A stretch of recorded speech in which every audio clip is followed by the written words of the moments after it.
everybody. Michael Begas, I got my screen name on Zoom. We'll send the Zoom recording.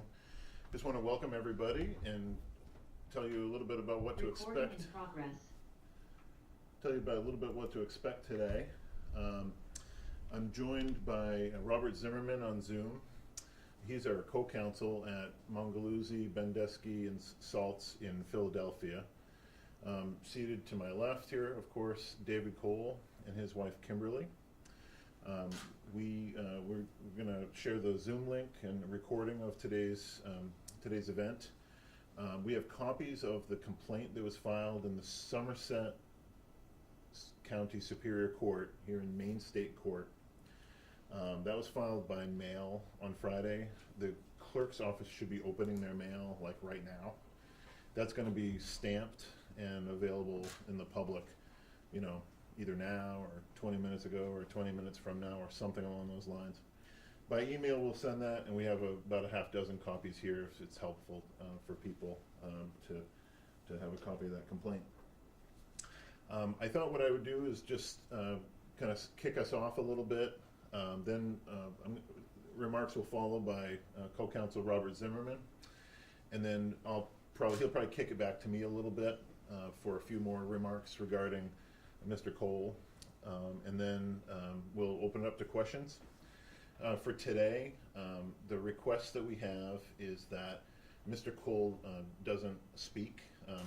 We've talked about it extensively, and because of the nature of the injuries, the nature of kind of how he comes into this case, meeting him where he's at, he's requested that he doesn't actually make any statements to the press today. However, he's shown a lot of bravery and courage by coming forward and being willing to be part of the press conference, so he's here, and we're grateful for that opportunity to share the story and for your interest in this, what we think is a very significant case affecting the safety of the law enforcement and military communities. With that, any housekeeping matters or anything like that before we begin? I think everybody said the lighting was okay for any shots they want to get, or any other quick questions? Okay, great. Well, seeing none, again, welcome. David Cole has filed suit in Somerset County Superior Court against Sig Sauer for an unreasonably dangerous designed firearm, we believe. We allege that the P320 issued to law enforcement, and in particular the county sheriff's department where David Cole worked, resulted in an unintentional discharge that severely injured Mr. Cole while in the line of duty. The incident that we're going to detail with you today and have detailed in the complaint is one of over 100 other similar incidents where the P320 unintentionally discharged is based on our information and belief. We think that bringing this claim is going to hold Sig Sauer accountable and help improve the safety for the law enforcement community. With that brief introduction, I want to turn it over to, again, my co-counsel, Robert Zimmerman, with whom we've been working for several months on this case. Robert? Thanks, Mike. Can everyone hear me? Yes, you sound great. All right. Again, Robert Zimmerman from Saltz, Mongaluzzi, Bendesky in Philadelphia. This is the latest lawsuit that seeks to hold Sig Sauer accountable for a gun that we allege is defective and a danger to law enforcement and the community at large. We intend to prove that the Sig Sauer P320 is the most dangerous pistol on the market in the United States. This handgun literally puts those who carry it in the line of fire, and we've seen time and time again the devastating results of the gun's safety defects. Now, Mr. Cole was a highly trained detective who put his trust in his department-issued weapon.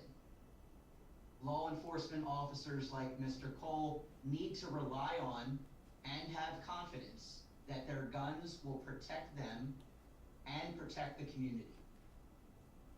Now, the Sig Sauer P320 not only failed to protect Mr. Cole, but we intend to prove that this his duty weapon was itself the danger. Mr. Cole's gun was in its department issued holster. His hands were not on the gun, let alone on the trigger, and the gun fired without Mr. Cole pulling the trigger. Sig Sauer marketed this gun by saying they included safety features that would ensure the gun would not fire unless the user wants it to. We allege the opposite is true, and that Sig Sauer is the only manufacturer to make this type of pistol design without any external safeties. Clearly, Mr. Cole did not want his gun to fire when his hands weren't even on the gun. He clearly didn't want the gun to fire around into his thigh, through his calf, and into his ankle. And he does not want another law enforcement officer to suffer the same fate that he and over 100 others have suffered. Now, with this filing, we and our clients, including Mr. Cole, continue to call on Sig Sauer to recall the P320 pistol and to incorporate the same safety components that their competitors use. And with that, I'll turn it back over to Mr. Degas.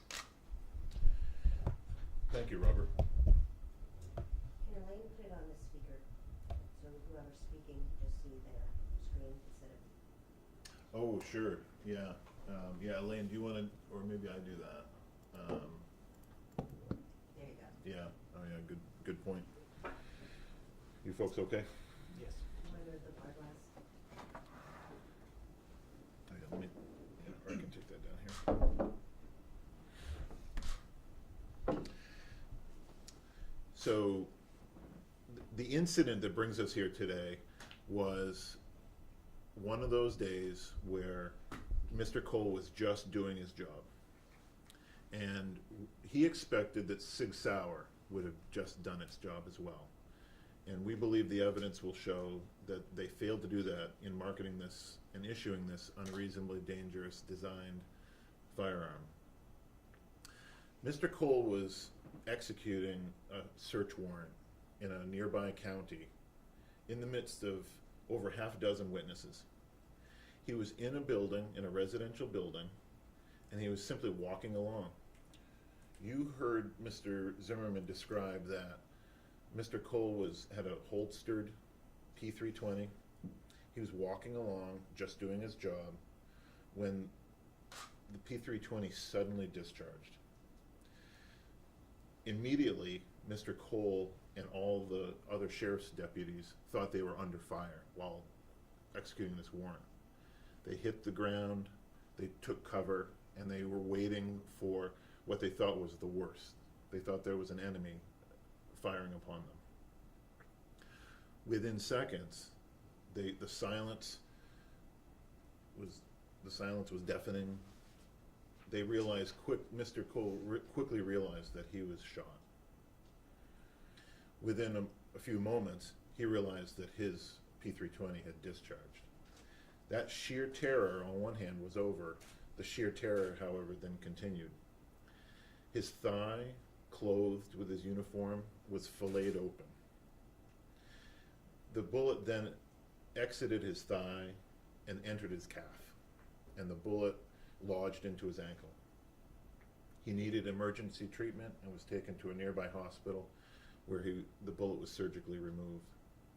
Following that, he had months of physical therapy, follow-up visits, and fortunately has had a good physical outcome and is able to work light duty and then get back onto the job, and with work hardening, he's back to work.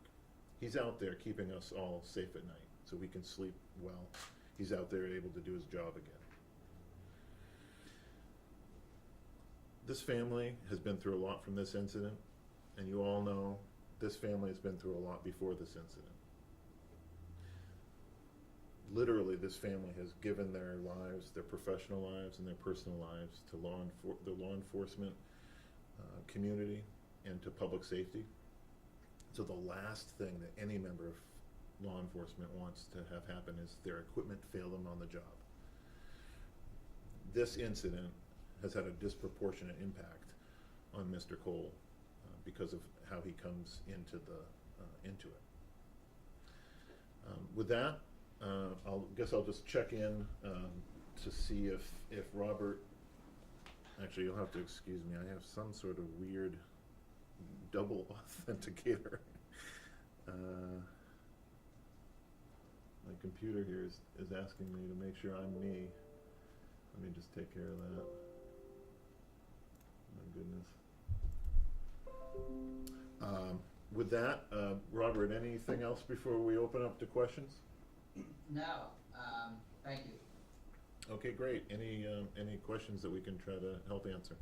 What are you looking for in this case? Are you looking to see someone go to jail for this? Are you looking for compensation for Cole? What are you? From the lawsuit filed. Yes, for Cole. From the lawsuit filed today, we would like Sig Sauer to take full responsibility for all the damage they caused Mr. Cole and hope that they take responsibility for all the damage we believe they've caused for all the other similar over 100 incidents. Number two, we want to keep the law enforcement community and the public safe by having these firearms not unintentionally discharged. And number three, we do want to ask a jury to find a full and fair verdict. To find full and fair damages for Mr. Cole for what he's been through. Robert, anything else on that question? No, I'll just add that Mr. Cole has shown bravery in his duties on the job. He's shown bravery by being with us today, and he, like our other clients, wants to make sure that this doesn't happen to another law enforcement officer or anyone.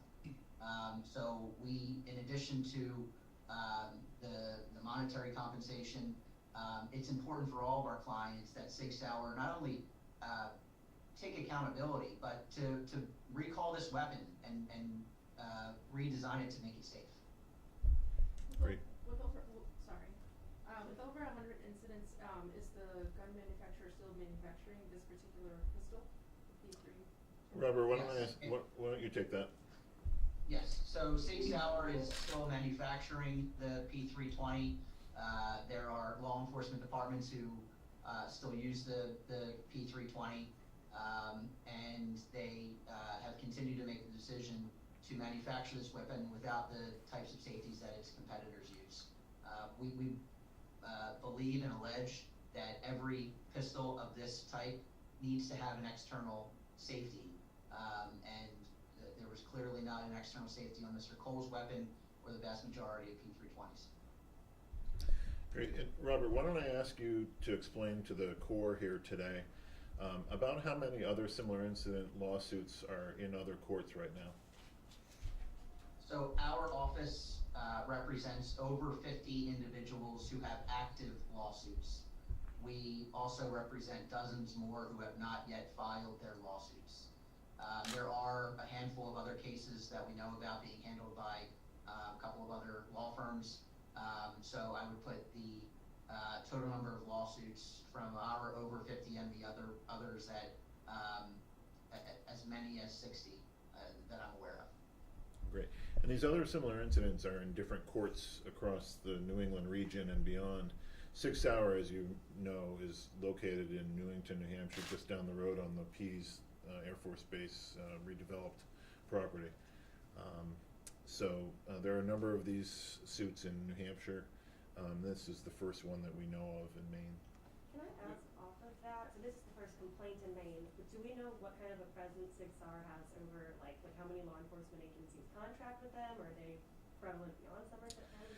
I'm going to start answering that question, then turn it over to Robert. So the P320 we believe was widely distributed in Maine, and the Somerset County Sheriff's Office decided to discontinue it themselves. So some law enforcement after this incident, the department has withdrawn that. So you can imagine, you know, department by department, once an incident like this happens, they have lost all confidence in the manufacturer. So Robert, can I turn it over to you and to help answer that question? Yeah, so as Mr. Biga said, there are law enforcement departments in Maine and throughout the country who have gone under contract for this weapon, and it's very expensive to switch and essentially purchase new weapons for a law enforcement department. Mr. Cole's department did that, and several others that we've seen throughout the country, from Wyoming to Pennsylvania to Florida, have chosen to discontinue the use of the P320, we believe because of these incidents that are occurring. Each time someone like Mr. Cole has the courage to stand up, we hope that every law enforcement department in Maine and in New England and throughout the country will consider whether the P320 is the weapon that they want in their communities and protecting their officers. And I just want to make sure after that, so in Maine, it's the agencies themselves that contract with Sig Sauer. I know in the complaint there was some mention of like state agencies, but it's typically the direct, like the departments that have those contracts. So there are federal agencies who have contracts with SIG or purchase orders. There are state agencies and there are local law enforcement departments that have orders with Sig Sauer P320. And Robert, can you explain to Emily and everybody else here today, did SIG target the law enforcement and military agency communities for the marketing of its P320? Yeah, so traditionally Glock was a major player in terms of making sure that law enforcement individuals were protected with their service-issued weapons. Sig Sauer came into the market with a striker-fired weapon nearly 10 years ago, the P320. It was the first striker-fired weapon pistol that Sig Sauer manufactured, and they have largely marketed to, and they have sales staff that are dedicated to law enforcement sales. So that's a big part of what they have done. The law enforcement purchases are larger orders than anyone who would walk into a local gun shop for self-defense purchase. So Sig Sauer has heavily marketed and sold the P320 into law enforcement communities throughout the country. With so many other suits, and certainly you're working with someone who represents a lot of other plaintiffs in this realm, why not go class action, and is that the eventual goal? There are a variety of class action lawsuits and individual lawsuits around the litigation involving the P320. In Maine, we chose to have the individual suit filed in Somerset County Superior Court for a variety of reasons. I can't really comment on the class action, but there are those variety out there. Rob, do you want to add anything to that? Sure.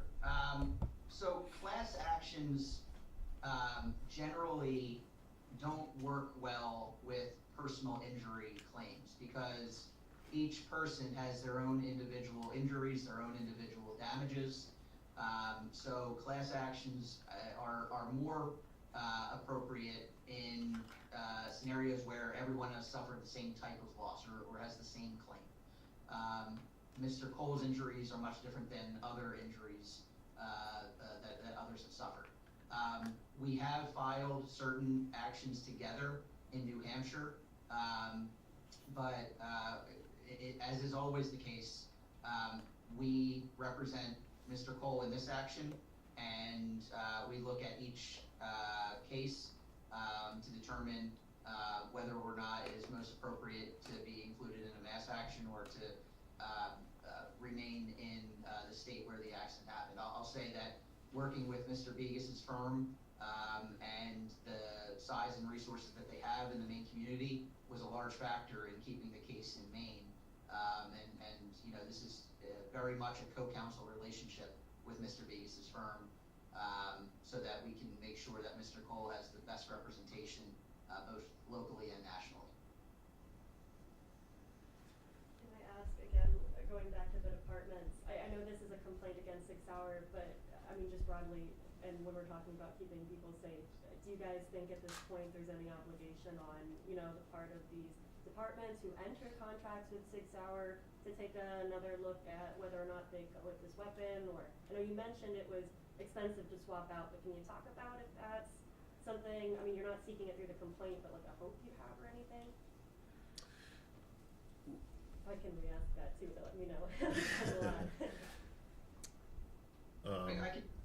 I can start. So Go ahead.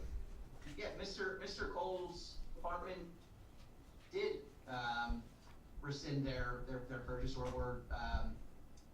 Mr. Cole's department did purchase new weapons as a result of this incident. Most departments, especially 3 to 5 years ago, 6, 7 years ago, before the media has featured this and covered this, most law enforcement departments didn't know the size and scope of this problem. And we still believe there are other incidents out there that we do not know about yet. This is a very, this is an issue that spans the country. We've done years worth of investigating to determine the scope of the other similar incidents. And as the numbers continue to rise, we believe that law enforcement departments should take a look at whether this is the gun that they want to provide their officers. And certainly, you know, in the years coming up, when new law enforcement departments go to take a look at new contracts, new fulfillment orders, we expect that law enforcement departments will take every piece of information that they have into account in making the best purchase to keep the officers safe and to keep the community safe. Yeah, departments should look at longevity, reliability, and safety in making their decisions.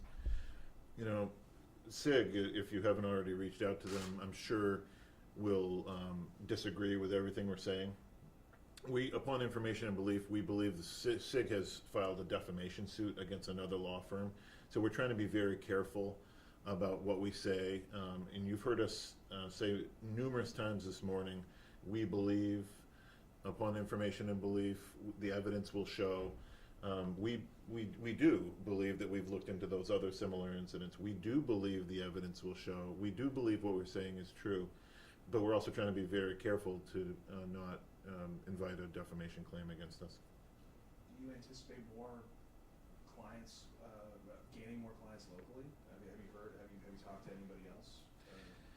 Let me give you a half glass full and a half glass empty answer. We hope not, because it's terrible when something like this happens. Having said that, we do believe there are other incidents around the country in the Northeast region because the P320 was so widely distributed. One more, and this is my last, but in the complaint it mentions, you know, you guys believe that it was a false statement when they said one of their upgrades met federal safety standards and that there weren't such standards. I know it's not something that you're maybe asking for from Sig Sauer, but should there be better standards, or would anything like, you know, federal enforcement agencies could do to get this gun in place? I'm going to give a real short answer and then have Robert give a better answer. Federal safety standards would make it uniform and much easier for manufacturers to comply with. Having said that, the gun manufacturers have an incredibly powerful lobby, and the civil claims and the jury trial system allows a private remedy when and allows a plaintiff to be the private enforcer of safety in the absence of federal safety standards that should apply. That's why we want a jury to find full and fair damages and make the decision about whether and how unsafe Sig Sauer was. Yeah, and I'll just add, this lawsuit is not commentary about guns or the gun industry. It's not about guns, it's about this gun. And this gun, the Sig Sauer P320, we allege, is dangerous and susceptible to the type of unintended discharges that befell Mr. Cole and others around the community. We represent federal agents, we represent law enforcement officers, people with decades of experience, people who are safety conscious, who have great respect for guns and gun safety. And we have great respect for guns and gun safety. So this is not a political issue, it's not an issue about guns in general. It's about making sure that, like any product, if there is a defective product, that it be corrected and that a manufacturer be held accountable. And I just want to repeat, he said the verb, we allege this is dangerous. So check the Zoom link if you have any questions about that. So, how are we doing, Kristen? We're good. I think we should see if any of the journalists on Zoom have questions. Oh yeah, great. Yeah, let me And just. they may not. Yeah. So Zoom, folks, I'll toggle over. Patty White, anything from you? Let's say Patty and Susan. Or Sue? Oh, I'm sorry. I'm all set. We see the chat there. Actually, I'm not sure I have all my people up. So, okay. Hearing none from Zoom. Anything else? Great.